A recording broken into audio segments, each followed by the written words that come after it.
Buenas tardes, licenciado. Buenas tardes, jóvenes. Esperemos a un rato más a que se conecten sus compañeros. Dale.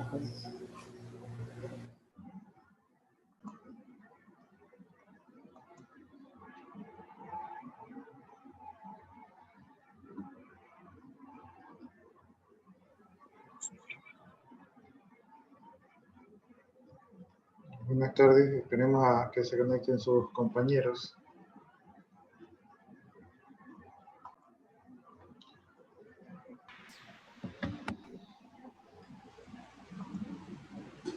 Buenas tardes, ingeniero. ¿Cómo está, Erlich? Todavía faltan compañeros suyos, entonces esperemos un ratito más. Buenas tardes, profesor. ¿Cómo está, Lisette? Ingeniero, yo en el foro que usted puso ahí, yo le coloqué ya el nombre del grupo para lo que usted dijo que armáramos. ¿Está bien? No, todavía no. Sí, no, ya está bien. Sí, más bien no me acordaba que ya les había indicado a ustedes que ya estaba creado el aula virtual. En todo caso,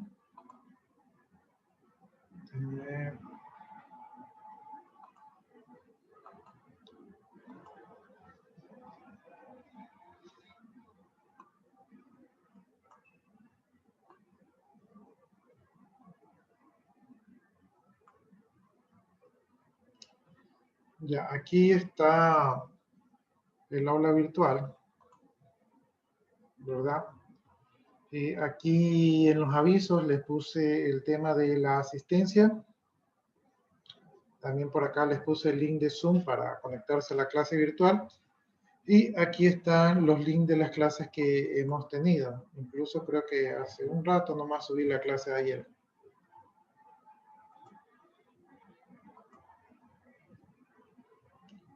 Entonces aquí, cuando ustedes de repente falten a la clase sincrónica o quieran revisar algo, aquí pueden consultar las clases, ya están los links de YouTube, ¿no? Aquí está hasta la clase de ayer. ¿Sí? Ingeniero, una pregunta, ¿cómo colocamos aquí la asistencia? Ya, a eso iba. Ya, miren, aquí yo ya hoy día ya les estoy dando un poquito de forma. Aquí este curso está dividido en 18 secciones. Cada sección representa una semana, entonces esta es la semana pasada, la semana 1. Ahí ya les subí el PA. Aquí ya le puse el foro de la creación de los grupos. Aquí únicamente tienen que ponerme una entrada por grupo, donde me ponen los nombres de los integrantes, solamente uno por grupo. Aquí está la primera tarea, que es la participación en clase, la cual esta yo la voy a poner. O sea, ustedes no hacen nada aquí, sino que yo soy el que les voy a poner la participación en clase, que tiene que ver con la clase sincrónica, o sea, la clase Zoom. Y bueno, y aquí esta sección de aquí correspondería a esta semana, que todavía no hemos hecho nada. Ya, ahora, con respecto al tema de la asistencia, ya recién hoy día la configuré. Entonces aquí en esta pestañita azul, si ustedes se dan cuenta, aquí yo tengo el tema de la asistencia. ¿Sí?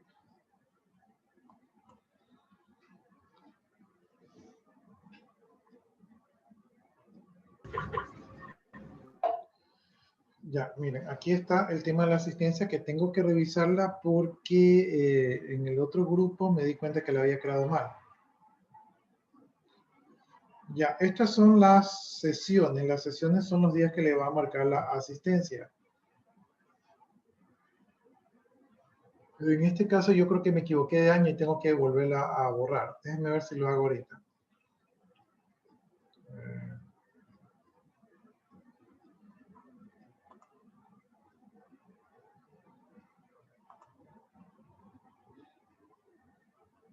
Vámonos a las sesiones. Estas son las sesiones.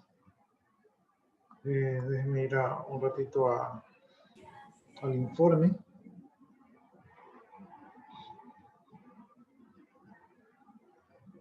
Ya, miren, así sería, ¿no? Aquí yo ya veo que ya algunos de ustedes ya se han registrado. Y aquí ustedes van a ver que tienen las fechas donde ustedes tienen que marcar la asistencia. Y aquí ustedes tienen, por ejemplo, aquí yo ya veo que unos tienen alguna asistencia y otros ya tienen 2 asistencias, ¿no? Entonces, este es el número de asistencia y aquí están las sesiones en las cuales ustedes tienen que tener asistencia. Por ejemplo, aquí tenemos el 6, 7 y 8 y 9. Eso corresponde a esta semana y las sesiones anteriores no veo que sean marcadas. Déjenme ver un ratito.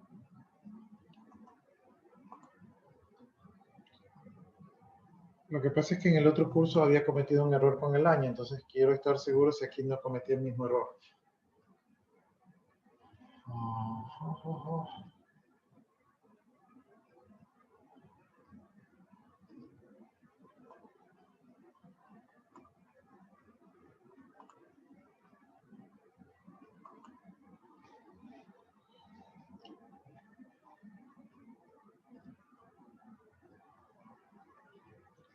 Ya, sí, miren, sí he cometido el error. He creado asistencias desde enero del 2000 y no, tenía que haber creado asistencia desde enero, pero de este año.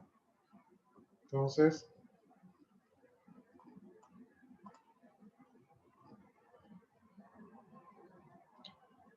estas asistencias están malas.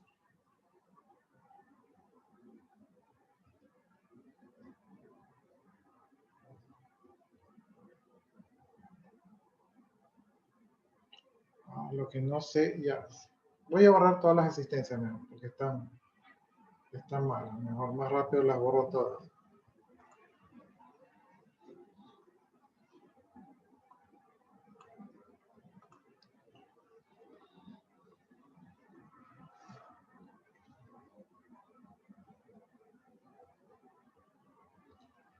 Las voy a eliminar porque como las creé en el año que no era, entonces está mala. Quería crear la asistencia desde diciembre, pero creo que no va a poder ser.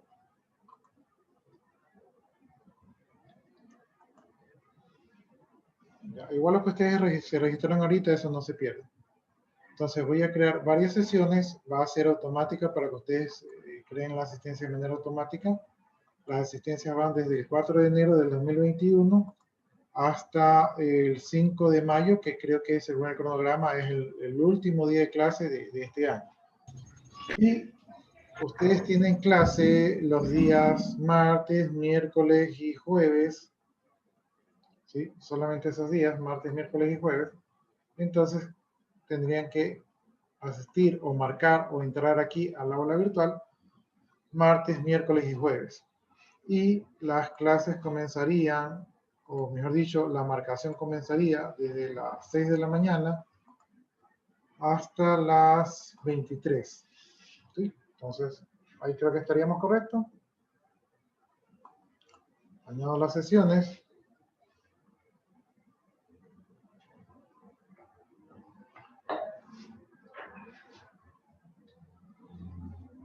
Ya las vamos a revisar.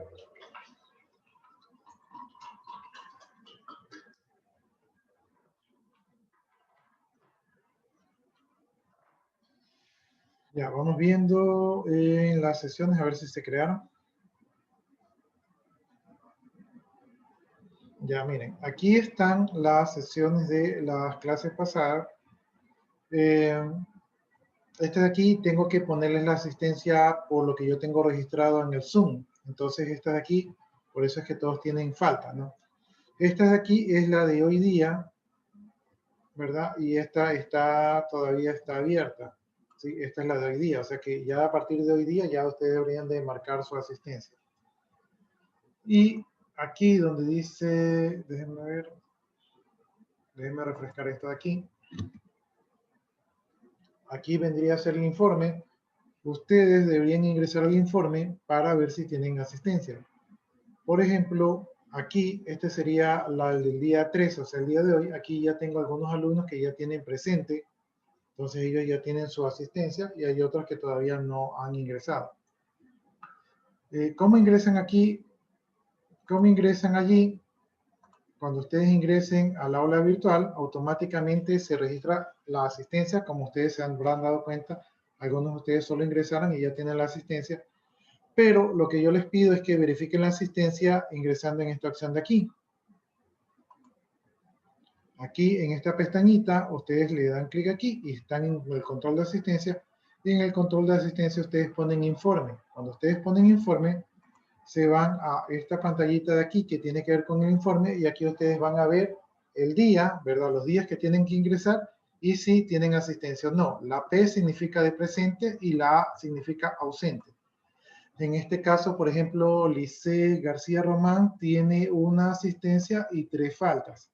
Las 3 faltas corresponden a la sección de Zoom de la semana pasada, entonces eso yo tengo que manualmente ponerle la asistencia, todavía no lo he hecho. Pero a partir de ahorita, ustedes ya marcan su asistencia ingresando al aula virtual. Y el horario para marcar es desde las 7 de la mañana hasta las 10 de la noche. No sé si les quedó más o menos claro el tema este de la asistencia.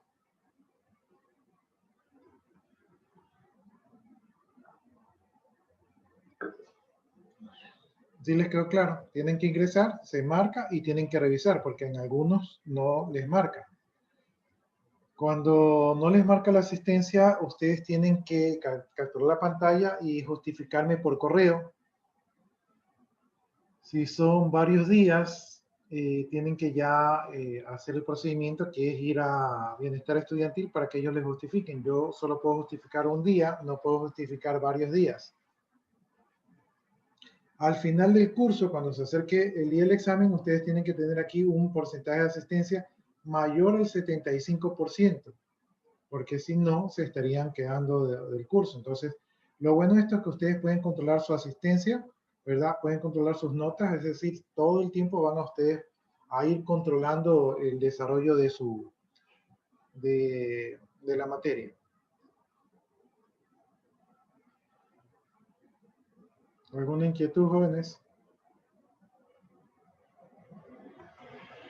Ingeniero, pero si no puedo, o sea, si no se coloca automáticamente, por ejemplo, hoy, si no se me coloca la asistencia automáticamente, ¿ahí tengo que avisarle a usted o Como es inmediato y digamos es inmediato y usted me comunica, automáticamente usted le toma la captura donde salga la fecha y la hora y me envía un correo y yo con eso ya le justifico, ¿sí? Pero yo solo puedo justificarle un día a la semana. Si usted tiene varios días, ya hay que ir con Bienestar Estudiantil, porque se va a ver feo que o sea, yo no tengo potestad para justificar, a no ser que esté viendo qué está ocurriendo en ese momento. Pero si son varios días, entonces el reglamento dice que Bienestar Estudiantil tiene que intervenir para ver la razón por la cual el alumno tiene tantas faltas, ¿no? Entonces, si es un tema técnico, ellos les ayudan, pero de todas maneras no puede estar eso en mis manos. Tiene que haber una segunda entidad de control, que en este caso es Bienestar Estudiantil. Ah, ya, gracias, ingeniero.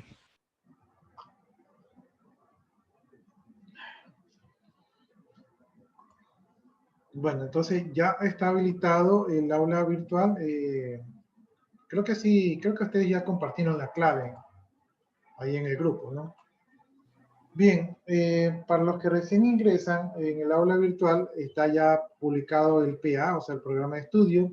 Hay el primer foro donde ustedes me van a poner los integrantes de los grupos para yo poder crearlos. Esto no se crea automáticamente, sino que yo tengo que crearlos. Está la primera tarea, que es la participación en clase. Esta participación en clase la voy a poner yo. Ustedes no tienen nada que hacer aquí. Por el momento no tienen nada que hacer aquí. Esta nota la pongo yo. Y posteriormente, pues ya aquí en esta sección 2, yo ya les iré poniendo tareas. La mayoría de las tareas son en grupo, por lo tanto es importante que ustedes formen parte de un grupo, porque si no se pueden quedar sin notas, ¿no? A ver, de manera involuntaria, pero puede ocurrir. Entonces lo mejor es que desde el inicio estén en un grupo para que tengan todas las notas y no les falte ninguna.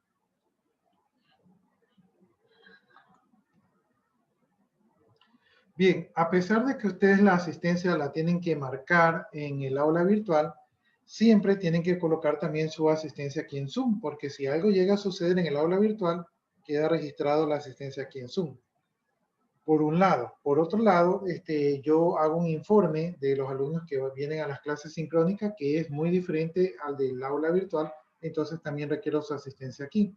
Por lo tanto, siempre, ¿verdad? Sin que yo les diga nada, cuando ustedes ingresen, pongan sus 2 apellidos y sus 2 nombres en el chat para tener el registro de las personas que están de manera sincrónica.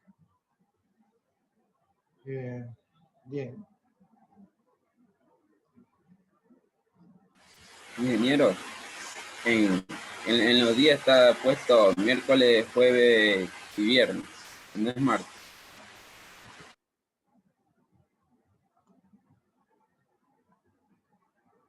Déjenme ver el horario.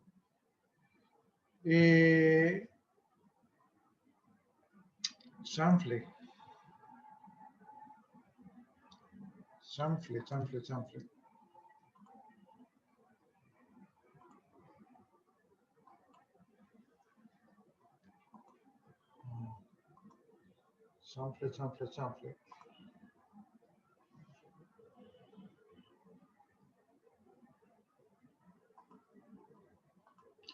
Lo bueno es que el sistema tiene registradas sus asistencias, no se borran. ¿Sí? Entonces, vamos a volverlo a hacer.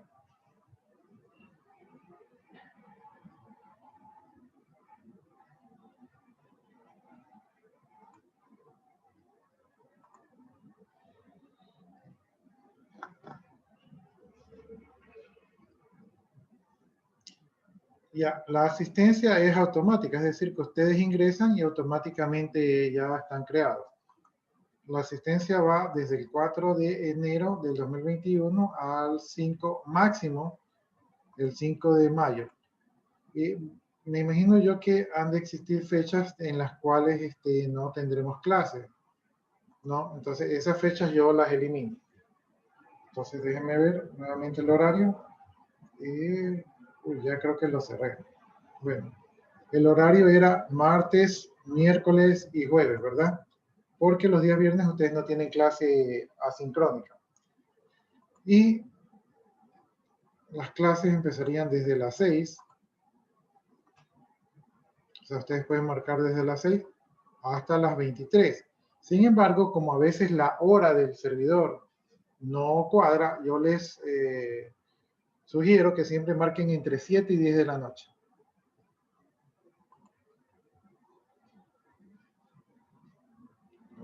Añadimos las sesiones.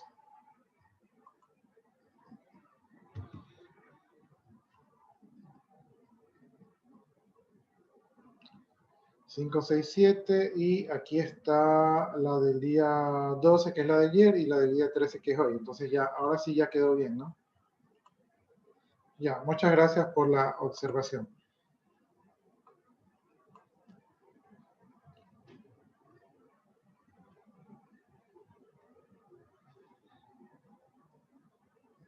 Entonces, ayer nos habíamos quedado en el lenguaje de Java.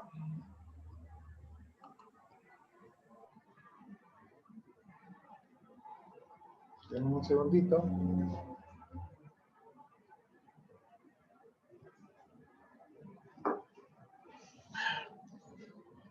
Ya, entonces nos habíamos quedado en el lenguaje de Java. Habíamos visto lo que ocurre del lado del cliente, ¿verdad? Del lado del cliente, la programación en el front-end, o del lado del cliente, habíamos visto que se utilizaba JavaScript como principal lenguaje que se podía utilizar del lado del cliente.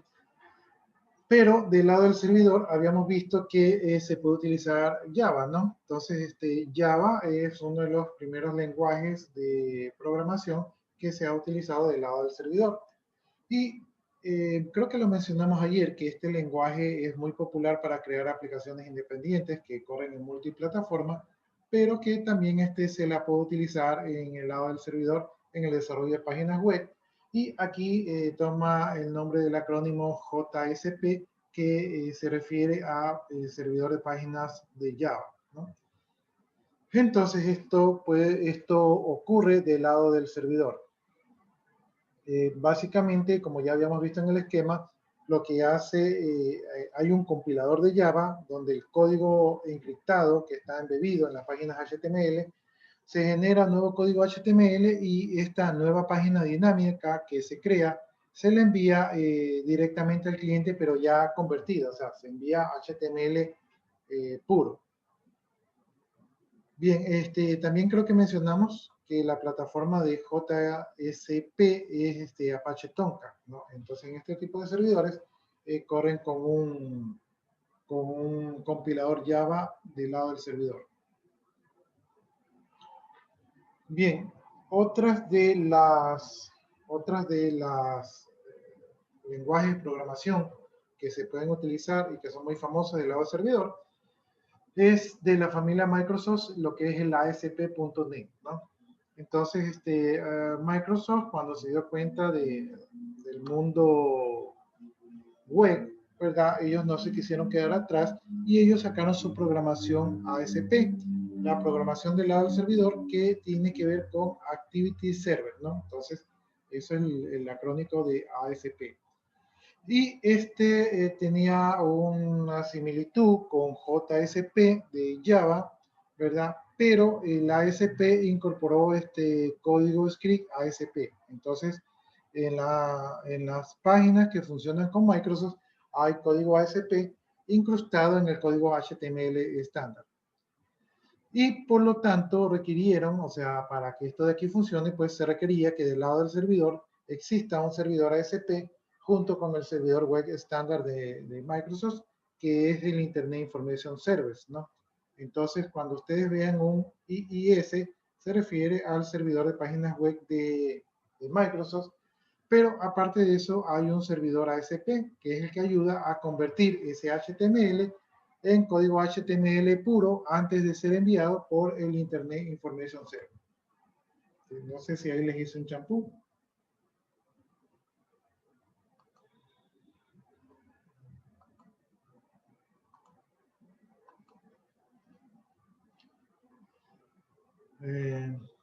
Ya, entonces aquí está nuestro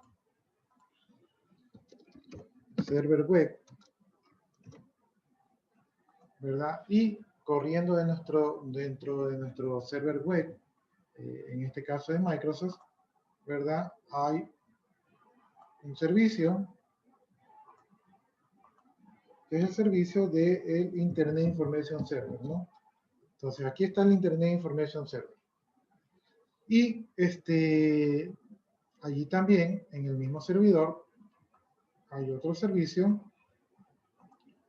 que es el del ASP.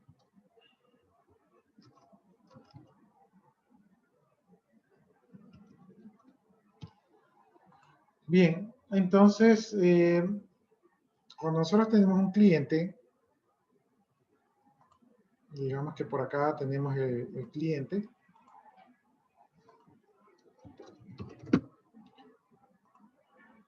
¿cómo se considera esto un cliente?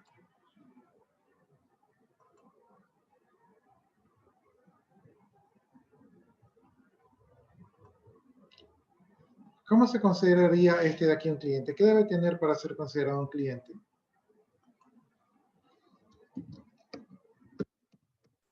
Los datos o alguna patente. No, este es un cliente, o sea, se llama cliente porque utiliza un navegador y el navegador va a hacer una solicitud al servidor web, ¿no? Entonces el navegador solicita una página web, ¿verdad? Aquí está el servidor web. El servidor web va a coger de su disco duro, digamos, aquí vamos a poner el disco duro, el hard disk, el HD. Del disco duro va a requerir una página web. Entonces allí en el disco duro está guardada la página web. Esta página web está en HTML.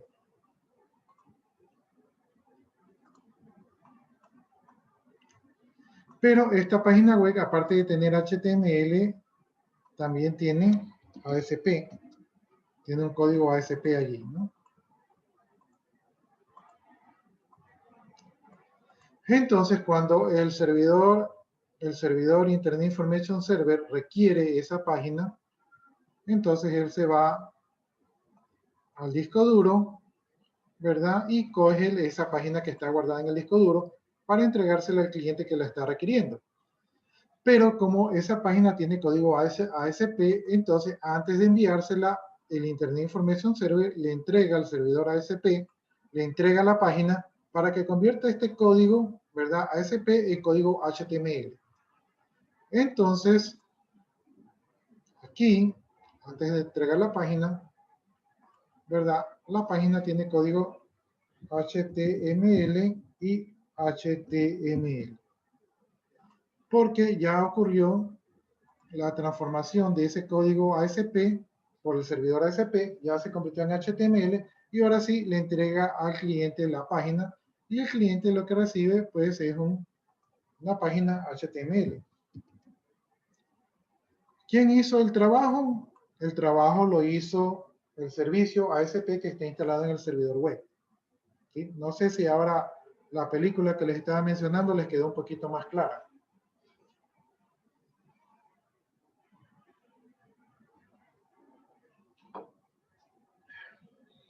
Ahí sí les quedó más clara la película.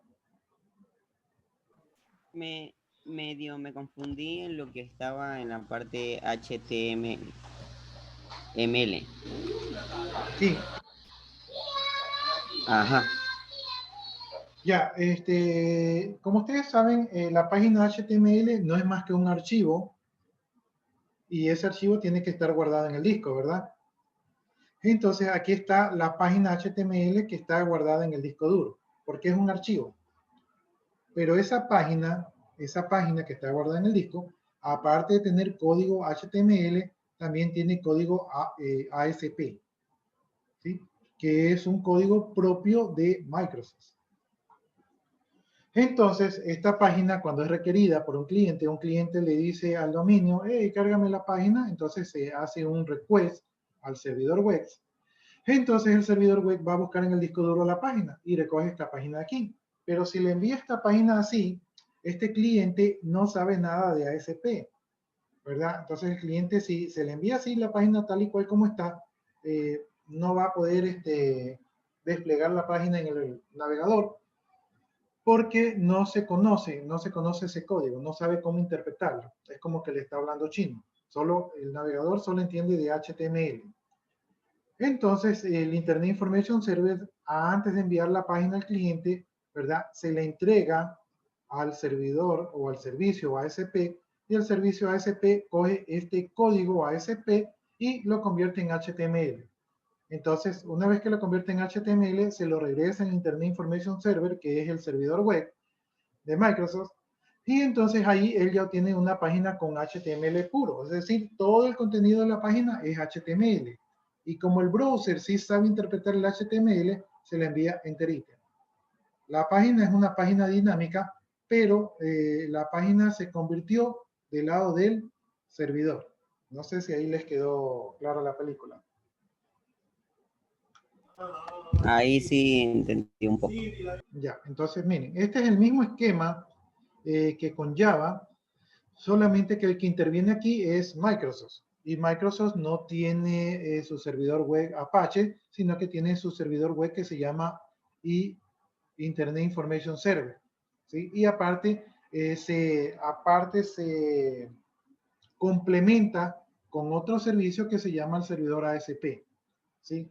Entonces, cuando yo hago una página web, si utilizo la organización de Microsoft, tengo que utilizar los productos de Microsoft.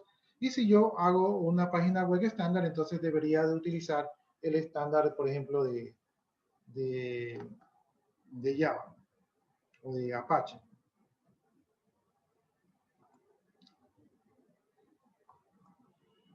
Bien.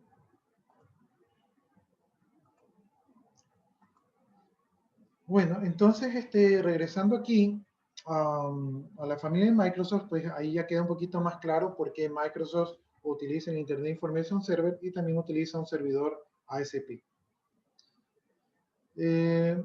Ya, ¿qué es lo que sucede? Que los de Microsoft dijeron que no era necesario tener un lenguaje de programación separado de la programación web, ¿verdad? Como en las páginas que estamos viendo, en el esquema que estamos viendo con Java, el lenguaje de programación era Java y era diferente del código HTML, ¿verdad? Pero aquí del lado del servidor, Microsoft dijo, no, hagamos una sola cosa integrada, ¿no?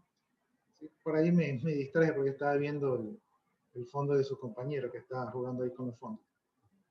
Se ve bacán, se ve chévere. Bien, entonces, bueno, entonces la idea de Microsoft era que todo sea una misma tecnología y por eso es que los productos de Microsoft se complementan. Pero el mismo hecho de que se complementen y de querer hacer las cosas diferentes genera un código que suele ser muy pesado y por eso es que por lo menos hasta hace unos años el Internet Information Server era pesado y la mayoría de los desarrolladores de páginas web no lo prefieren. Hoy en día, según unos últimos artículos y referencias, aparentemente es mucho mejor y compiten, ¿verdad? Ahora sí ya compiten, pero yo no lo he probado, así que no les puedo dar fe de eso. En todo caso, si ustedes en algún momento lo pueden probar, ustedes podrían dar fe si realmente Microsoft ya corrigió el camino. ¿Deben de estar trabajando en eso? Sí, pero de que hayan igualado las plataformas sobre Linux, no estoy seguro. Bien, como Microsoft unió estas dos tecnologías del lenguaje de programación directamente con las páginas web, entonces ellos crearon sus productos .NET. La familia .NET es una familia que permite integrar la programación de Microsoft, ¿verdad?, con la tecnología ASP.NET. Y lo que básicamente ellos hacen es que ellos dijeron, bueno, ¿sabes qué? Si tú sabes un lenguaje de programación de Microsoft, entonces no te compliques la vida y con eso de allí tú puedes diseñar tus páginas web. La idea es que si ustedes utilizan la plataforma .NET, si ustedes programan ya sea con Visual.NET, con C#, con Java.NET, o con el mismo ASP.NET, todos esos productos pueden generar la misma página web, ¿no? Entonces ustedes pueden utilizar cualquiera de esos productos de allí que ya conocen, ¿verdad? Y simplemente con unos pocos cambios, entre comillas, pocos cambios, ustedes generan el código ASP que puede ser interpretado por el Internet Information Server, ¿no? La idea era de que no se necesita crear un nuevo programador web, sino que un programador de lenguaje de programación Microsoft directamente podía programar en las páginas web sin mayores complicaciones. Ahora, esto no es tanto así, o sea, sí hay complicaciones y sí hay cosas que saber, pero la idea era que no era un cambio muy brusco.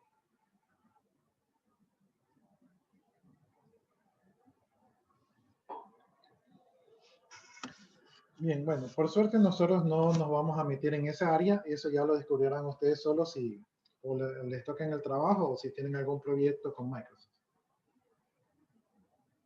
Bien, ahora vamos viendo otro lenguaje que es el JavaScript.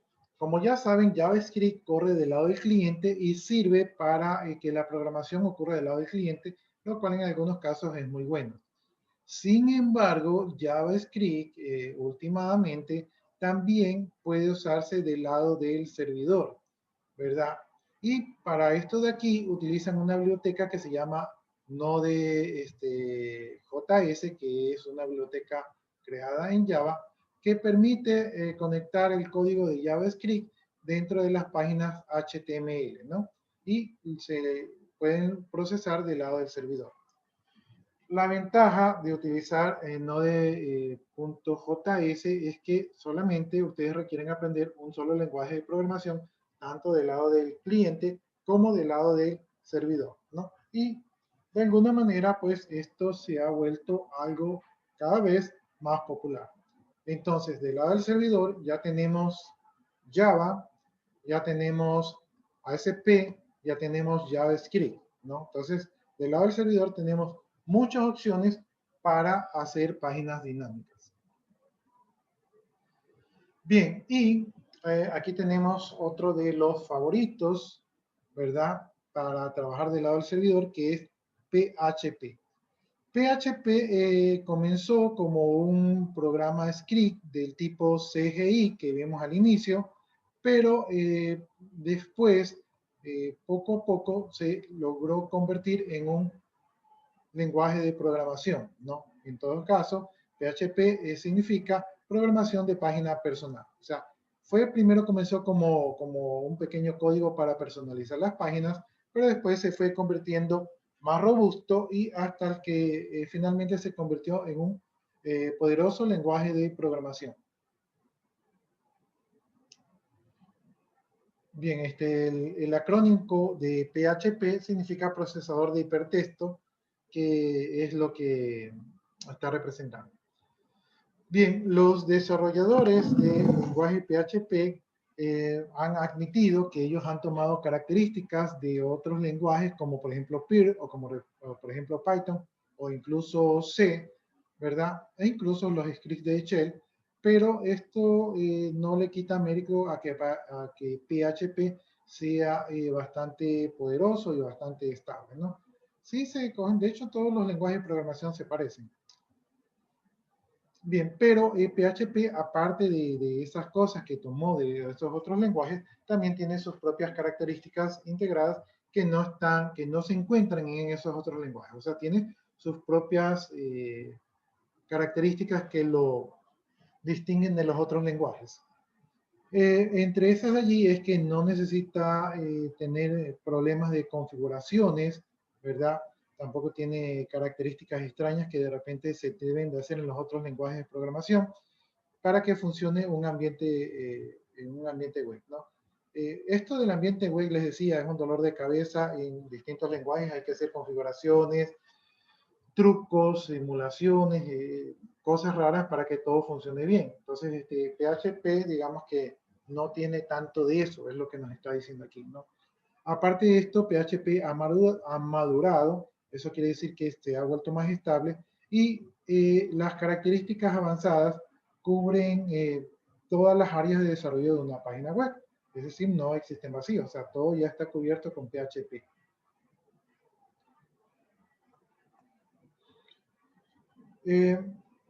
Los desarrolladores de PHP se dedicaron bastante tiempo en crear este lenguaje del lado del servidor y este PHP es un software de código abierto, es decir, que no necesita licenciamiento. Por lo tanto, PHP es uno de los lenguajes de desarrollo de páginas web más favoritos del mundo. Bien, entonces lo que les podría decir de lo que hemos visto páginas, desarrollo de páginas del lado del servidor que utilizan Java. Todavía es muy popular el uso de Java en la parte de atrás y también hemos visto PHP. Entonces, aunque eso nosotros no vamos a ver aquí en este curso, yo les recomendaría que si ustedes quieren seguir esta línea, que de hecho es la línea que deberían de seguir porque todo el mercado, el comercio se ha volcado en las páginas web. Entonces yo pienso que ustedes deberían de desarrollarse en estos tipos de cursos, en estos lenguajes que hemos visto, para ser unos desarrolladores web bastante cotizados, ¿no? De lo que hemos visto, deben aprender HTML5, deben aprender Java, deben aprender PHP, deben aprender Python, deben aprender Django, entre otras cosas. Entonces tienen un desarrollo bastante amplio.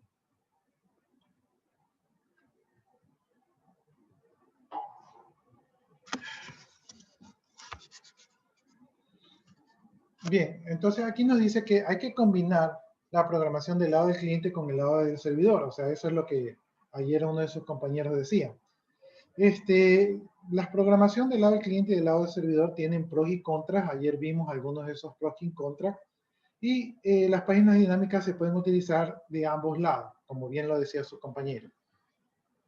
Por ejemplo, se puede insertar fácilmente código de programación del lado del cliente y del lado del servidor en la misma página web para mostrar procesamientos que sean convenientes. aquí en este diagrama estamos viendo que del lado del servidor, ¿verdad? Lo que se conoce como el backend, del lado del servidor, del lado del backend, la página HTML original tiene un código JavaScript, ¿sí? Y también tiene un código PHP, miren, ¿no? Entonces, del lado del servidor se genera una página dinámica donde tiene un compilador PHP, ¿sí? Bueno, no es un compilador, bueno, es un interpretador. La diferencia de un compilador es que un compilador compila toda la página para obtener el código resultante. Pero PHP no trabaja con un compilador, sino que trabaja con un interpretador. Es decir, que coge línea por línea y va convirtiendo línea por línea. Bien, entonces lo que les decía yo es que coge esta página que está guardada en el disco duro, utiliza su interpretador de PHP y luego genera una página HTML donde su código PHP ya fue convertido en HTML. Y esta página de aquí es enviada al lado del cliente. Del lado del cliente se recibe la página HTML, pero que todavía contiene el código JavaScript, y el browser tiene el interpretador, porque JavaScript también utiliza un interpretador.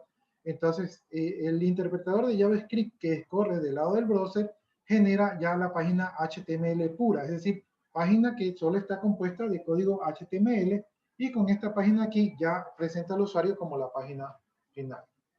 La página fue dinámica tanto del lado del servidor como del lado del cliente o front-end. ¿Preguntas, jóvenes, de ese esquema?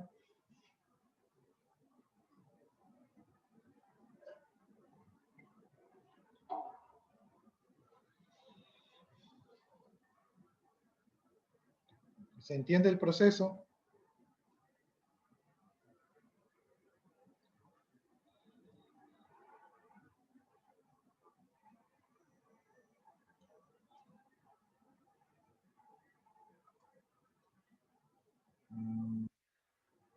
Vamos a ver.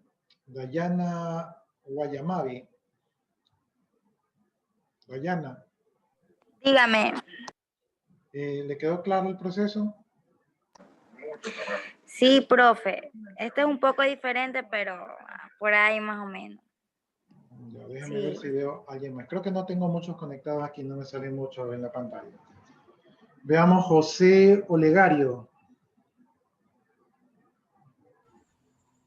Pues, o sea, el tema en sí sí lo entiendo. Lo que tengo es una pregunta, maestro.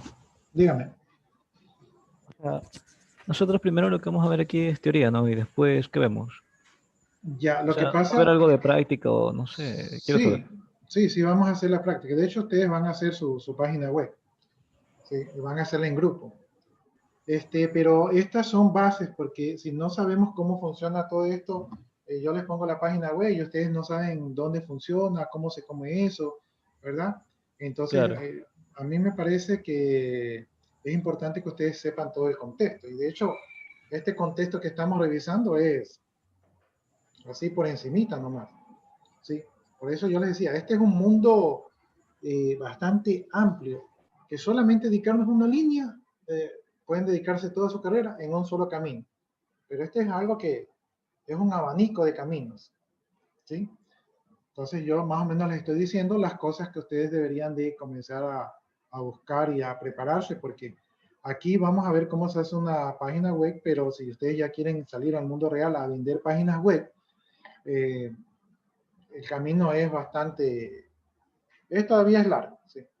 Así con esto que vamos a ver aquí, yo no creo que ustedes alcancen a considerarse que pueden fabricar páginas web que las puedan vender.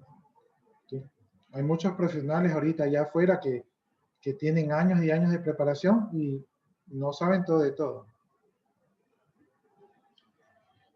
Bueno, entonces ya les pregunté a dos de ustedes y me han dicho que sí se ha entendido el esquema, ¿no? Bien, por acá vemos un poco el resumen de esto de aquí, que dice que JavaScript y PHP son una de las combinaciones comunes que se suelen utilizar para hacer un formulario HTML. ¿Cómo funciona un formulario HTML? Un formulario es cuando ustedes tienen que llenar datos, ¿no? Entonces aquí dice que lo que suelen hacer es que los visitantes tienen que tener que llenar los campos, ¿verdad? Del formulario del lado del servidor. Vamos a ver si puedo aprovechar esto de aquí, desde acá. Digamos que esto fue un formulario para llenar, ¿no? Entonces aquí dinámicamente, pues con PHP se crea el formulario y ese formulario se crea aquí del lado del cliente. Y aquí ustedes están llenando los datos. Les pregunto yo, si yo estoy llenando los datos aquí y por ejemplo allí dice que ingrese la fecha de nacimiento, ¿verdad? Ahí dice que ingrese la fecha de nacimiento. Y yo en vez de ingresar la fecha de nacimiento, la dejo en blanco, ¿verdad? Y pongo el botón de enviar el formulario. Todo este formulario regresaría al web server, ¿verdad? Y en el web server se daría cuenta que no he puesto la fecha de nacimiento y entonces tendría que enviarme un mensaje de error. Si yo hago ese esquema de allí, donde si yo genero aquí un campo que no lleno, envío el formulario del lado del web server, el web server me valida que me falta el campo, entonces pregunto yo, ¿eso sería óptimo? Enviarle el formulario al web server y que el web server ahí se dé cuenta que falta un dato. Recuerden que entre el web server y el cliente tenemos una cosa que se llama el internet, que es el camino. Y el internet no se caracteriza porque no sobre el ancho de banda. Entonces, uno de los éxitos del uso del internet es que tratan de que este camino todo sea eficiente, nada se envíe dos veces. O sea, lo que se envía por allí es optimizado. Entonces, ¿qué les parece a ustedes que yo envíe al servidor la información y que el servidor allí se dé cuenta que la información está incompleta?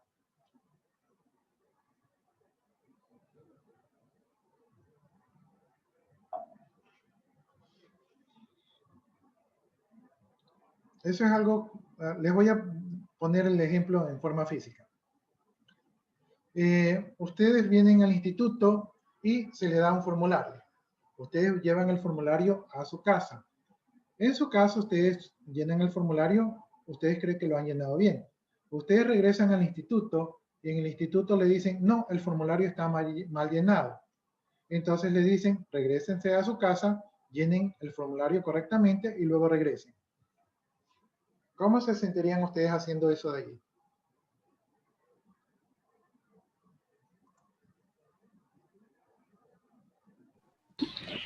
¿Cómo no le entendí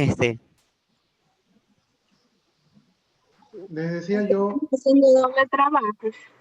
¿no? Estaríamos haciendo doble trabajo. Estarían haciendo doble trabajo. Es Gastarían decir, tendría que ser que ya cada campo ya sea obligatorio llenarlo, que si no le llenan le muestra un mensaje en ese mismo instante de que no lo ha llenado, para que no esté mandando los datos y vuelta se lo regrese. Sí, póngase ahí actuación en clase, en el chat. Ya, miren, efectivamente, como dice Anel, eso es lo que ocurre. Lo que ocurre es que si ustedes van al instituto, les dicen que está mal, se regresan a la casa, regresan al instituto, le dicen nuevamente que están mal, están utilizando el camino, ¿verdad? Están gastando en el pasaje, ¿verdad? Para que regresarse a la casa, ¿sí? Entonces están gastando en pasaje. Aparte de gastar en pasaje, imagínense que hay un embotellamiento.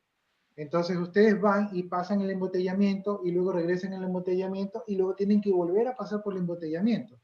Eso es lo que pasa en el internet. En el internet hay demasiado tráfico, hay embotellamiento. Entonces que ustedes envíen toda la página, o sea, toda la página y luego tienen que recuperar toda la página, produce el problema de que no están utilizando bien el internet. O sea, están generando tráfico por gusto.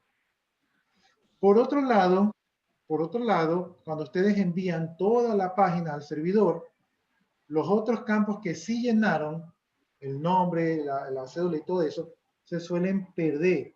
Entonces, si ustedes envían el formulario y no está completo, el servidor le dice llénalo nuevamente, pero tienen que llenarlo todo desde cero. Entonces también van a perder el tiempo. Por lo tanto, usar un esquema así no es óptimo. Un esquema más óptimo es enviar la página dinámica, aquí se llena y con JavaScript, con código de JavaScript, se valida que no se hayan dejado campos nulos o en blancos y se valida, por ejemplo, que la cédula esté correcta, que el nombre esté correcto, que los datos estén correctos. Y una vez que todo está correcto, allí sí se envían los datos de regreso al servidor y por lo tanto en el servidor la probabilidad de que tenga errores es mínima porque ya se validó del lado del cliente y de esa manera hemos optimizado el tránsito.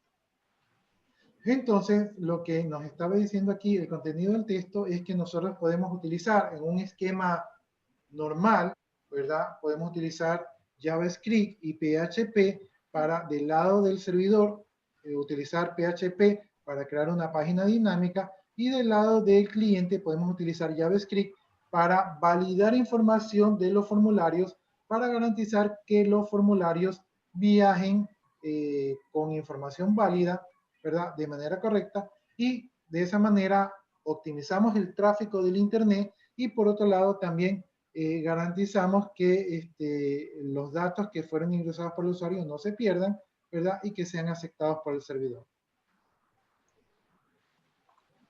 Entonces, eso es lo que estamos viendo aquí. No sé si alguno de ustedes tenga alguna pregunta con respecto a esto de aquí.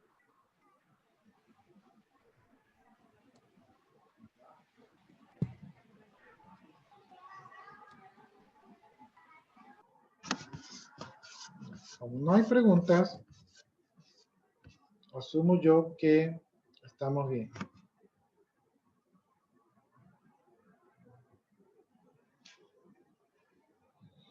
Ya, aquí está hablando algo de las páginas web estáticas, entonces habla un poco de la desventaja de usar una página web estática porque cuando usted la quiere cambiar, normalmente tiene que reemplazar toda la página, ¿verdad? Por ejemplo, imagínense que yo hago un periódico. Entonces, si yo hoy miércoles hago un periódico con una página estática, el día de mañana que tengo que hacer las noticias del día de mañana, tengo que cambiar toda la página, ¿no? Entonces eso no es muy útil, por lo menos hoy en día, donde todo es dinámico. Bien, como las páginas no es recomendable que sean estáticas, ¿verdad? Lo que se suele hacer con las páginas es crear una estructura, ¿sí? Una estructura, si ustedes se dan cuenta por acá, ¿verdad? Aquí tenemos una estructura donde tenemos un título, tenemos de repente un menú y tenemos unos artículos aquí. Entonces, todo esto de aquí puede ser variable, ¿no? Entonces, la página HTML mantiene la estructura que es el título, el menú y el artículo, pero los contenidos son variables. Como los contenidos son variables, esos contenidos tienen que estar guardados en alguna parte, ¿no? Y el servidor web, ¿verdad? Tiene que de alguna manera ir a tomar los datos, ¿verdad? Que están guardados, ¿verdad? Para armar la página web dinámica. Entonces, esos datos o una buena combinación para guardar esos datos, ¿verdad? Es las bases de datos, ¿sí? Entonces, aquí vamos a ver un poquito cuáles son las bases de datos más comunes que se suelen utilizar para crear una página web. ¿Sí? ¿Por qué las bases de datos? Porque las bases de datos están creadas, están diseñadas para tener un buen tiempo de respuesta, ¿sí? Entonces, cuando yo requiero, el servidor está armando la página web, ¿verdad? Y requiere la información para incrustarla allí, entonces la base de datos le va a dar la información de manera rápida, de tal manera que nuestro usuario, cuando vea que se está cargando la página, no va a notar que hubo que acceder a esa información que estaba guardada, sino que le va a parecer que todo se crea en tiempo real. Bien, las bases de datos que pueden utilizar es la base de datos de Oracle. Esta es una base de datos que se utiliza mucho para el manejo de información en la web. De hecho, tiene herramientas que están diseñadas para la web. Se usa mucho en entornos comerciales grandes que les interesa y que invierten mucho en la tecnología, ¿no? Oracle es, el eslogan de Oracle es que es la base de datos más rápida del mundo y obviamente es cara y costosa. Por eso, a pesar de que es la mejor y que grandes empresas lo utilizan, no todos pueden darse el lujo de utilizar Oracle porque es cara. Bien, entonces si no utilizan Oracle, pues pueden utilizar Microsoft SQL Server. Microsoft SQL Server es una base de datos muy buena, ¿verdad? De hecho, Microsoft dice que la base de datos de SQL la utiliza la NASA y dice que la base de datos de la NASA hace años, le estoy hablando de esto de hace años, era de 24 terabytes. Entonces, lo que dice SQL Server es como que yo tengo la base de datos más grande del mundo, ¿verdad? Y el performance de acceso es el mismo para el primer dato que para el último. Entonces, ese es el eslogan de SQL Server. Esta es una buena base de datos, muy utilizada para los que utilizan soluciones Microsoft.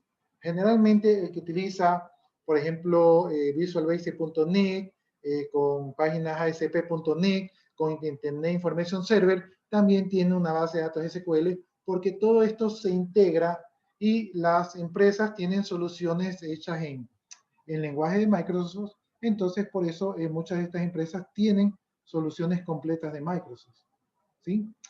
Desventaja es que también es pagada y tienen que pagar este licenciamiento y algunas de las licencias de la base de datos es por conexión. Entonces, imagínense si ustedes tienen muchos clientes, se generan muchas conexiones. Y como ya les decía, el producto Microsoft no es muy conocido por ser rápido. Generalmente toma muchos recursos, entiéndase disco y memoria, y por lo tanto no es del gusto de los desarrolladores web. Bien, a continuación tenemos una base de datos que se llama Postgres. Postgres es un proyecto de código abierto, es decir, que es una base de datos gratis, así como Linux de código abierto. Se utiliza mucho en entornos comerciales, ¿verdad? Y Postgres dice aquí que tiene una reputación de ser lentos, pero ya ahora lo ha superado.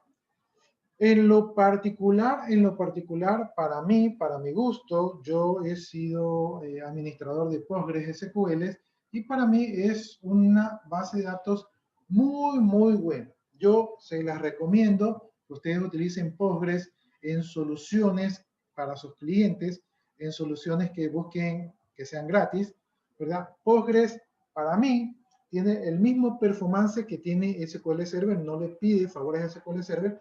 Obviamente sus herramientas y su interfase es un poco menos ostentosa que SQL Server, pero no le pide favores en cuanto a rendimiento y seguridad. Lo malo de Postgres es que no tiene mucho soporte.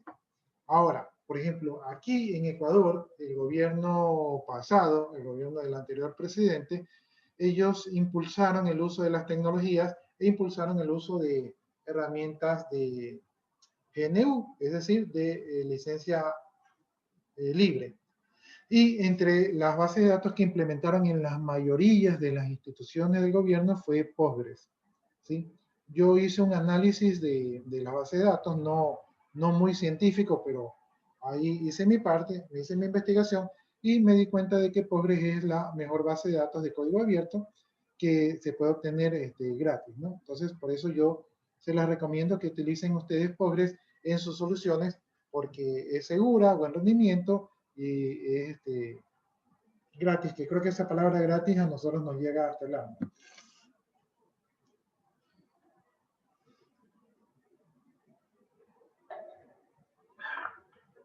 Postgres, déjenme bajársela para que la vean allí. Postgres es muy robusta en temas de seguridad, en temas de programación, para crear programación de 3 capas, es decir, programación cliente, reglas del negocio, base de datos. Entonces Postgres es muy buena para eso porque tiene funciones muy fuertes, ¿verdad? Que se pueden crear al mismo nivel de Microsoft SQL. De hecho, les voy a comentar una cosa. en un lugar donde yo laboraba, ¿verdad? Les voy a comentar la historia completa. En un lugar donde yo laboraba, trabajamos con Microsoft SQL. Microsoft contactó a la empresa. Fue así, miren, una vez llegó un proveedor a vender un producto al gerente de la empresa, ¿verdad? Entonces, ese proveedor, hablando con el dueño de la empresa, le dijo que él vendía licencias de Microsoft. Entonces, el dueño de la empresa le dijo que él no estaba interesado. Nosotros utilizábamos Microsoft, pero no teníamos correctamente licenciado todos los servidores. Coincidentemente que vino ese proveedor a vender ese producto y que no le compraron, ¿verdad?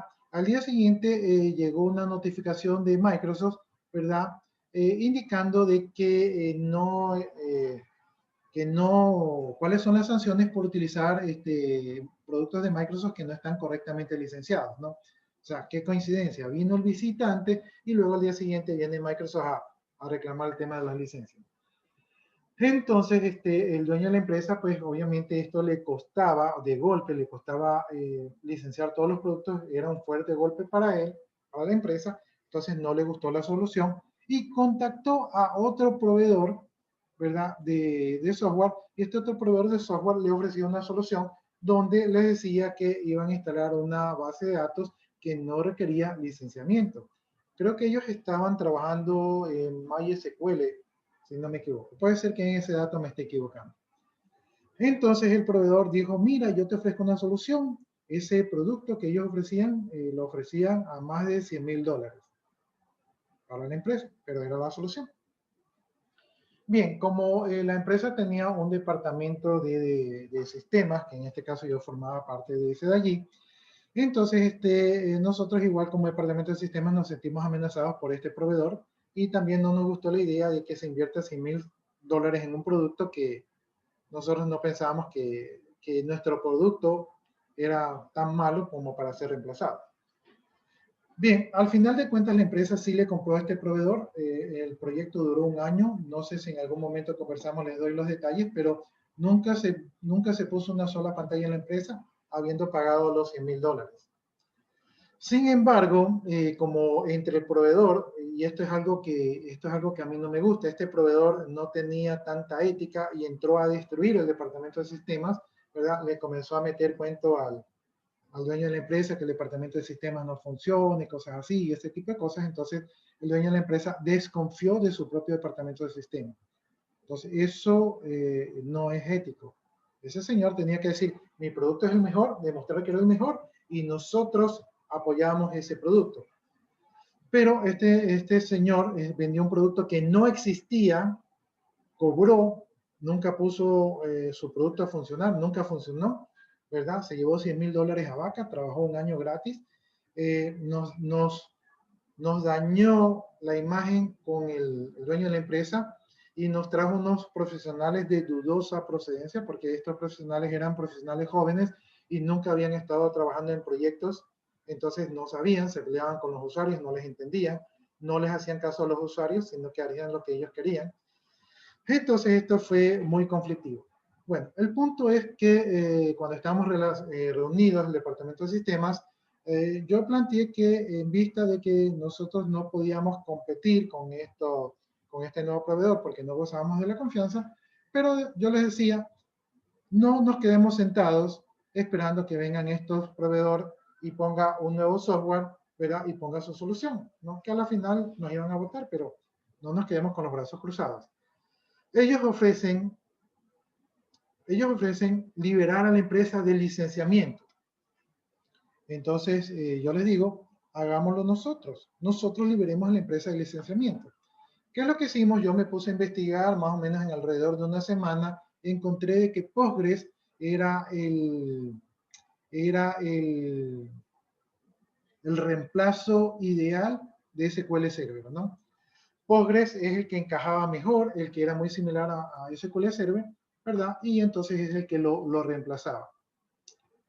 Entonces, como Postgres lo reemplazaba, después de la investigación, creamos un proyecto piloto donde yo reemplacé una aplicación y migré la aplicación que funcionaba con SQL Server con Postgres.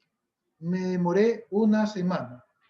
En una semana reemplacé esa aplicación pequeñita, ¿verdad? Entonces, en vista que tuvimos éxito, reemplacé una aplicación, otra aplicación, tuve éxito, o sea, el reemplazo no fue muy difícil. Digamos que capacité a mis compañeros de trabajo para que ellos puedan hacer lo mismo con sus aplicaciones que estaban a cargo. Y entonces una vez que tuvimos esto, pues fuimos ya después de unas 2 semanas, 3 semanas, fuimos, hablamos con el dueño de la empresa y le propusimos nuestra idea. El dueño de la empresa, como igual de todas maneras era un dinero que sobraba, nos dio el visto bueno y procedimos. En un mes cambiamos toda la infraestructura de la empresa y cambiamos de SQL Server a Postgres, ¿verdad? El grado de cambio, nada difícil. En un día yo cambiaba una aplicación de SQL Server a Postgres, en un día, ¿sí? Porque son muy similares. Entonces, por eso les digo que cambiar de SQL Server a Postgres es muy fácil, ¿verdad? Y aparte que si ustedes quieren ir de Postgres a SQL, también es fácil. Entonces, bueno, ya les vendí la base de datos. Ahora hablemos de otra base de datos que se utiliza mucho en web. Aunque Postgres es muy buena y robusta, ¿verdad? No es tan rápida porque como tiene seguridades, no es tan rápida para el desarrollo web. Entonces, para el desarrollo web, puede ser que Postgres no sea su mejor solución. Hablemos de MySQL. MySQL es una de las bases de datos más rápidas que existen, ¿sí? MySQL también fue producto de un código abierto. De hecho, primero creo que existió MySQL antes de que existan Postgres, ¿no? MySQL no tiene tantas características de una base de datos robustas, aunque en las últimas versiones sí se las han puesto y ya tienen ciertas características que la convierten en una base de datos que se puede considerar robusta. Es la favorita para páginas web, ¿verdad? Es la que más se utiliza, es la que está más en el mercado, pero lo que les puedo decir hoy en día es que me parece que fue comprada por Oracle. ¿Por qué Oracle compró MySQL? Resulta que Oracle, la mejor base de datos del mundo, competía con una base de datos gratis y rápida, ¿verdad? Y que decían que era la mejor. Entonces lo que hizo Oracle es que compró MySQL para sacar de MySQL los algoritmos de velocidad, ¿sí? Entonces compró los algoritmos de velocidad y entonces ahora ya no tiene competencia, ahora también mejoró Oracle, ¿verdad? Y de paso tiene un mercado de MySQL. Entonces, MySQL es la más rápida, ¿verdad? Es liviana, es una base de datos liviana, ideal para páginas web, pero ya no es gratis, ¿sí? Ahora es paga. Por lo tanto, tal vez ya no sea la mejor opción para el desarrollo de páginas web. Sin embargo, hay una base de datos, o hay varias bases de datos que están saliendo hoy en día. Una de esas bases de datos es MariaDB. El que hizo MySQL también creó MariaDB, y prácticamente como él hizo MySQL es lo mismo. Entonces ahí tiene la opción de MariaDB para utilizarla. También creo que hay otra base de datos que se llama MongoDB. Y también hay unas nuevas bases de datos que se llaman bases de datos no relacionales, que sirven, que se están utilizando bastante. Bien, entonces este es el tema de las bases de datos. Ya nos metimos un poquito a saber dónde se guardan los datos y lo que necesitamos. Necesitamos un código HTML, necesitamos de repente JavaScript, necesitamos CSS3, necesitamos también PHP, necesitamos también una base de datos que podría ser Postgres o MySQL. ¿Preguntas hasta ahí, jóvenes?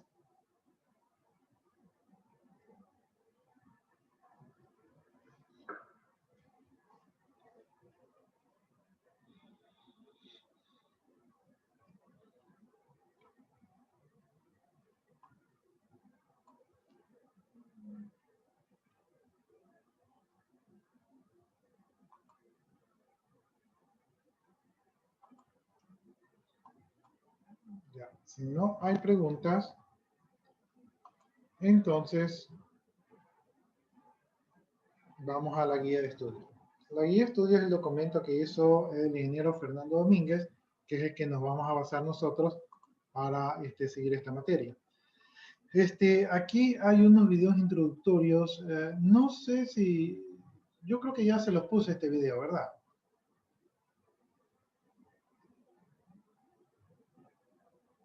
Me parece que ya les puse estos videos.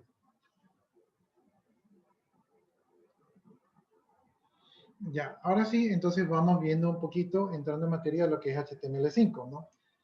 Entonces aquí nos indica un poco que vamos a utilizar una versión de HTML4 porque HTML5 todavía no está convertida en un estándar. Sin embargo, ya hay algunas cosas que se pueden utilizar hoy en día, ¿no? Algunas etiquetas que se utilizaban en HTML4 ya no son recomendadas porque ya HTML5 tiene otras etiquetas que las reemplazan. Entonces, eso es lo que nos aconseja aquí.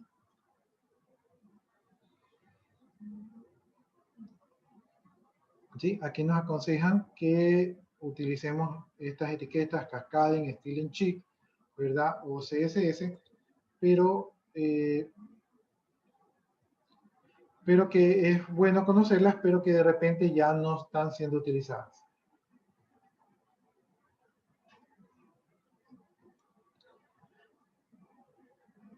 Yo tengo un problema con el mouse, que a veces las páginas se me está bajando y ¡pum! Se me sube de golpe. ¿Sí? Entonces por eso a veces ustedes ven que esto se mueve así como que sube y que baja mucho la página HTML. Bien, aquí tenemos lo que es HTML. Aparte del formato HTML, tenemos también el formato XHTML, pero XHTML no es un nuevo lenguaje de HTML, sino que es un conjunto de especificaciones para poder escribir código HTML y que todos los navegadores puedan interpretarlo, ¿no? Uno de los problemas cuando salió esto de las páginas web es que cuando usted creaba una página web y le quedaba muy bonita, ¿verdad? Muy bonita en un navegador, la misma página web no funcionaba en otro navegador. Y entonces usted tenía que decirle a los clientes, ¿sabes qué? Utiliza solamente el Netscape, utiliza solamente el Internet Explorer. Si te da un problema con el Chrome, utiliza mejor el Firefox, utiliza esta versión, porque esto causaba muchos problemas. Y lo que se ha tratado es de estandarizar los navegadores para que la página se vea igual tanto en uno como en otro y no tener que estar cambiando de los navegadores. Bien, para comenzar a programar en HTML, lo primero que necesitamos es un editor de páginas HTML. Y en este caso nosotros vamos a utilizar como primer editor de páginas HTML, vamos a utilizar el bloc de notas de Windows. ¿Conocen el bloc de notas de Windows?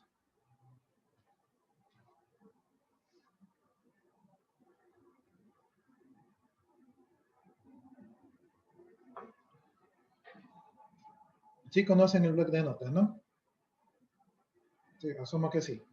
Ya, entonces, ese bloc de notas tan elemental, que aquí ustedes lo tienen en imagen, es el que nosotros vamos a utilizar. Sin embargo, esto es para nuestros primeros pininos. Sin embargo, cuando nosotros ya trabajamos de una manera más profesional, entonces nosotros podemos requerir lo que se conoce como un IDE. Un IDE es un conjunto de herramientas, ¿verdad?, que contemplan todo lo necesario para poder desarrollar una página web completa. En este caso, nosotros vamos a obtener aquí un IDE, ¿verdad?, que es el NetBeans, ¿sí? Aquí tenemos, yo probablemente les comparto esta guía, no sé si se las voy a compartir completa o por parte, de repente sí se las voy a compartir completa. Entonces aquí tenemos el NetBeans.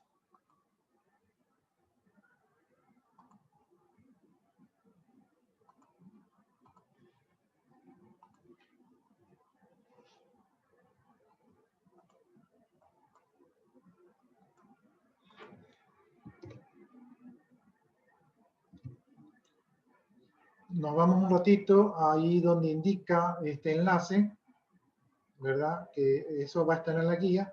Entonces aquí ustedes están viendo la página oficial del NetBeans Lo bueno de este IDE es que es gratis, entonces ustedes lo pueden descargar gratis, no tienen que pagar nada. Entonces, si ustedes gustan, ya pueden ir descargando esto. No sé si vamos a utilizar este IDE, porque yo les decía que había hecho yo unas páginas, unas pruebas, ¿verdad? Con Visual Code que decían que también es bastante bueno. Pero este NetBeans también es bastante utilizado. Ustedes pueden venir aquí y se descargan la última opción. Yo en este caso no la voy a descargar porque me puede poner lenta la computadora y ahorita estamos con el ancho de banda a full por el tema de las clases virtuales, ¿no? Entonces aquí ustedes pueden descargar el IDE y con esto ya pueden tener su herramienta para comenzar a programar.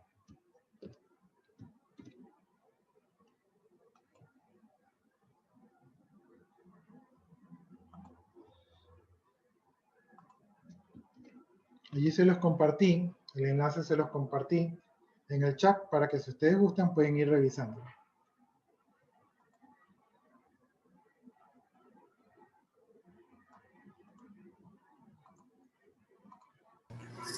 Bien, entonces aquí estamos viendo el NetBeans, ¿verdad? Y ahí ustedes se lo pueden descargar. Aquí hay un tutorial para la correcta instalación, ¿verdad? Entonces, se los voy a copiar también. Vamos a probarlo a ver dónde nos lleva.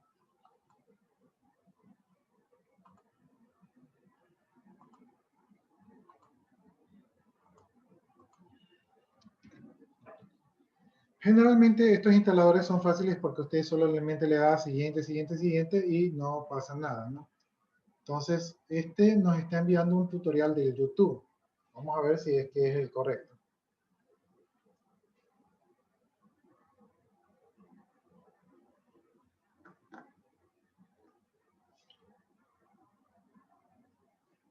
Está un poquito lenta porque como estoy grabando, estoy transmitiendo, entonces mi enlace tiene que estar ahorita a full.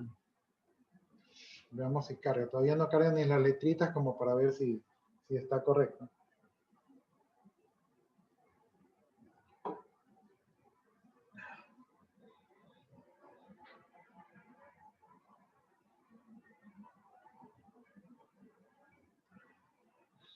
Ya, miren, sí está correcto. Descargar e instalar NetBeans 8. Ya, entonces, aquí les voy a copiar el link y se los voy a pasar. Sí, esto no tienen que hacerlo ahorita inmediatamente porque nosotros vamos a hacer los pininos. Pero si ustedes gustan ya pueden ir adelantando con este tema para que ya tengan descargadas las herramientas, ¿no?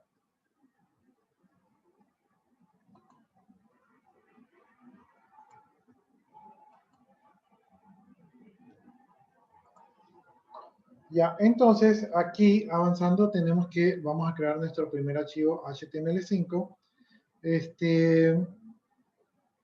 Aquí tenemos un ejemplo 1, ¿verdad? Donde nos dice que tenemos que hacer este código de aquí. Yo no estoy muy seguro si ustedes, bueno, no sé si lo pueden hacer. Sí, sí lo pueden hacer. Ustedes desde su celular podrían, con un simple editor de texto, podrían crear páginas HTML desde su celular. Y como ustedes tienen navegador en su celular, ustedes podrían abrir esas páginas en su celular. Lo que sucede es que la configuración de su celular, ¿verdad?, es diferente. Entonces, tal vez ciertas páginas y ciertos controles no funcionen en su celular, ¿sí? Pero para comenzar, podrían comenzar a trabajar en su celular. Entonces, esta sería nuestra primera página HTML. ¿Qué vamos a hacer?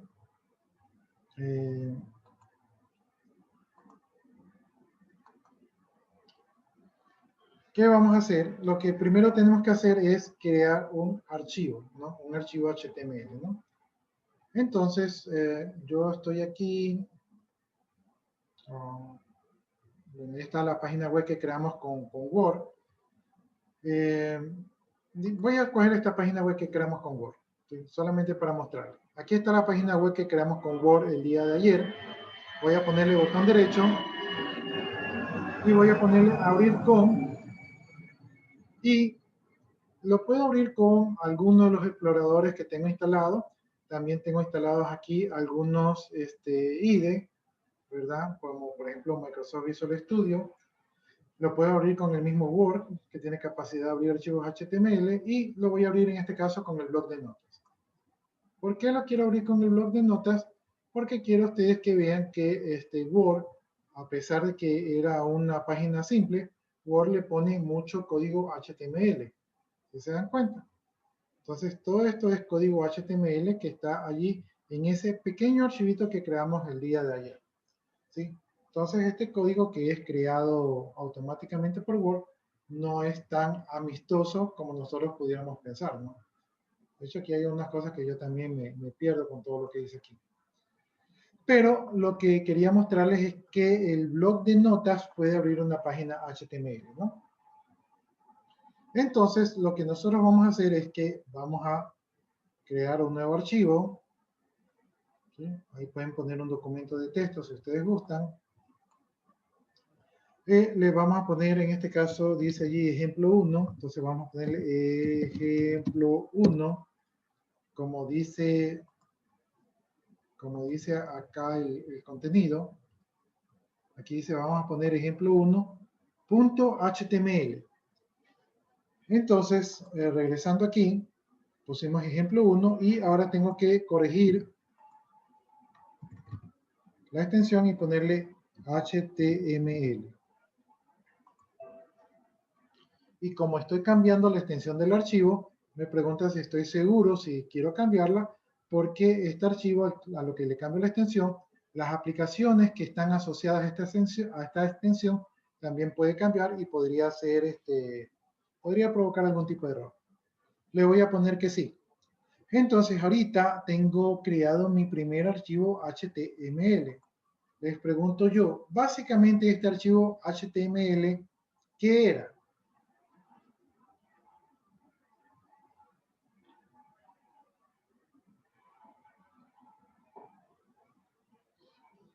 ¿Qué era ese archivo HTML? Antes de ser un archivo HTML, ¿qué era?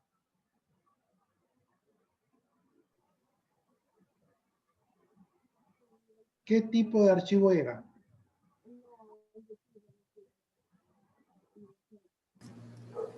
Tipo archivo doc. No, no era tipo archivo doc. Mi primera página web podía... HTML. No, tampoco era un archivo HTML. Les repito el procedimiento. Lo voy a borrar. Miren. Voy a crear un nuevo archivo. Voy a crear un archivo de texto. Y si ustedes se dan cuenta, la extensión es .txt. Le voy a poner ejemplo 1. ¿Verdad? Y esto es un archivo de texto. Pero ahora este archivo de texto, ¿verdad? Y si le doy doble clic, se me abre el Notepad abriendo el archivo de texto, ¿verdad? Entonces es un simple archivo de texto. Pero ahora le voy a cambiar la extensión y le voy a poner HTML, ¿verdad? Ahí me dice que puede ser peligroso que yo cambie la extensión, pero no me importa, yo la cambio. Ahora yo tengo mi primer archivo HTML. Pero antes de que fuera un archivo HTML, ¿qué tipo de archivo era? De texto. Exactamente, era un archivo de texto. Entonces, básicamente un archivo HTML no es otra cosa que un archivo de texto.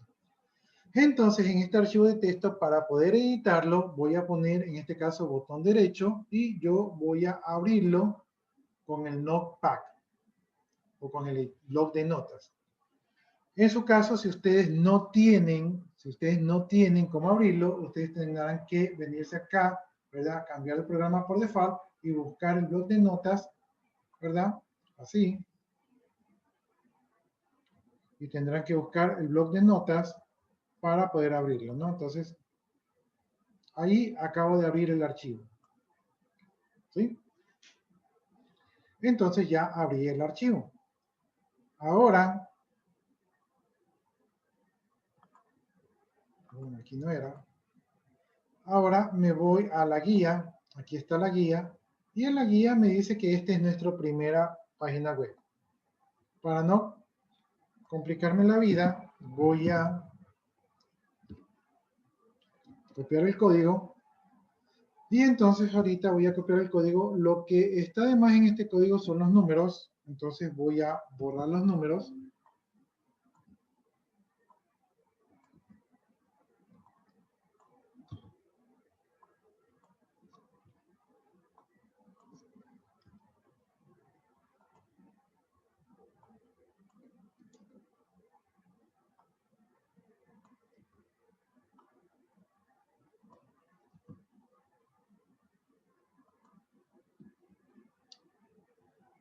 Ya. Ahí borré los números y esta es mi primera página HTML. ¿Cómo funciona la página HTML? ¿Verdad? En esta página sencillita tenemos una etiqueta que dice que esto es una página HTML. Entonces, entre los símbolos mayor que y menor que, lo que está entre medio de esos símbolos se conoce como etiqueta.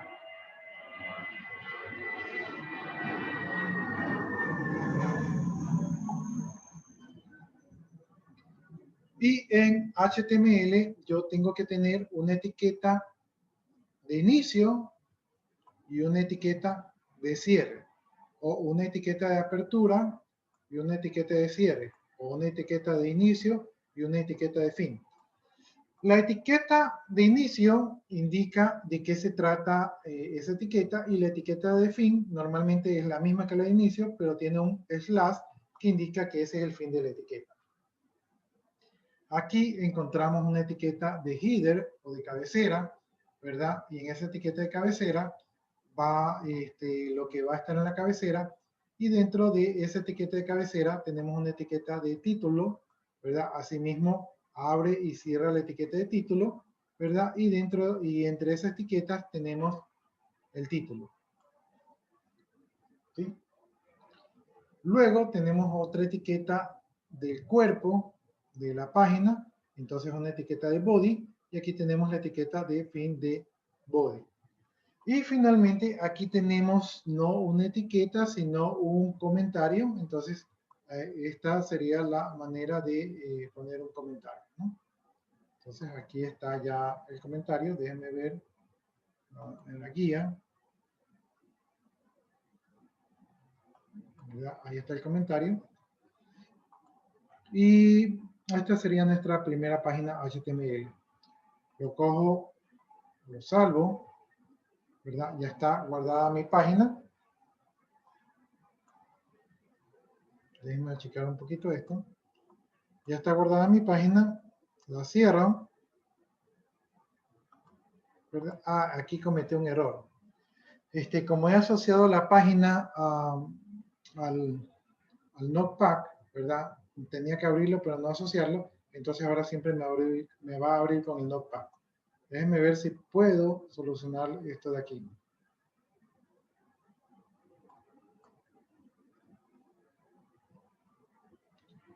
Esto de aquí voy a abrir con el explorador. Entonces, déjenme cerrar esto de aquí. Ya, ahora sí, ahora la asocié nuevamente con el explorador, con el Chrome.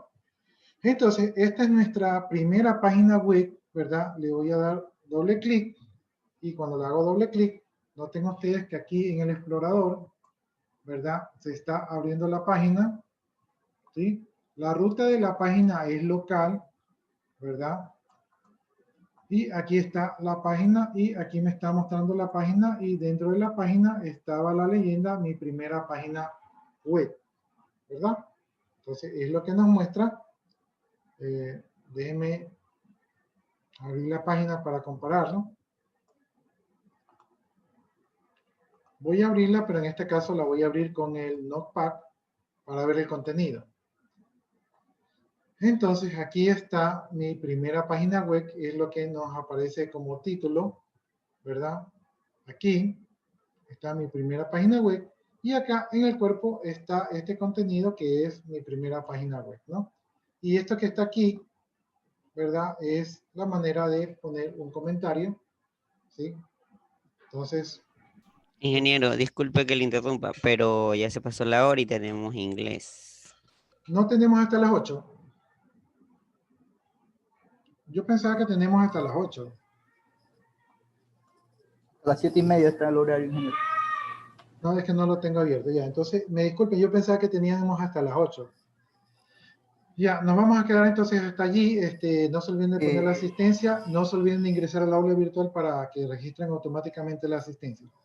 Entonces, nos quedamos Licenciado, hasta yo allí. tengo un problema con el aula virtual. A mí no me sale actualizada la página. ¿En qué sentido no le sale?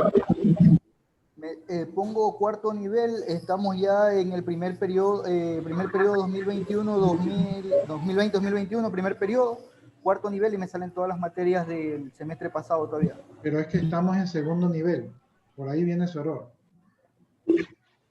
Segundo nivel.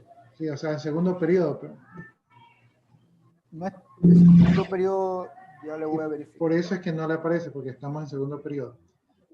Bueno, jóvenes, entonces eso sería todo por hoy. Les doy las gracias por su atención y estamos viéndonos, creo que nos toca mañana, ¿no? Entonces, de mi parte, muchas gracias. Ya pueden salir, vayan a inglés para que no lleguen tarde. Yo me quedo un rato aquí para copiar su asistencia y recuerden que tienen que ingresar al aula virtual para registrar su asistencia. Ya, licenciado, en caso que no me salga, le hago el capture y le envío al grupo. Como justificativo, Sí, igual voy a pero seguir intentando. sí ha de poder, sí ha de poder. Ya, listo. Es la edad, es la edad.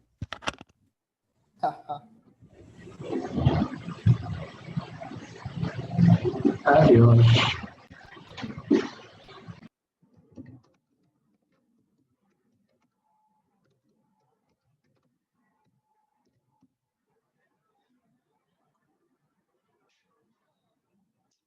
Ya.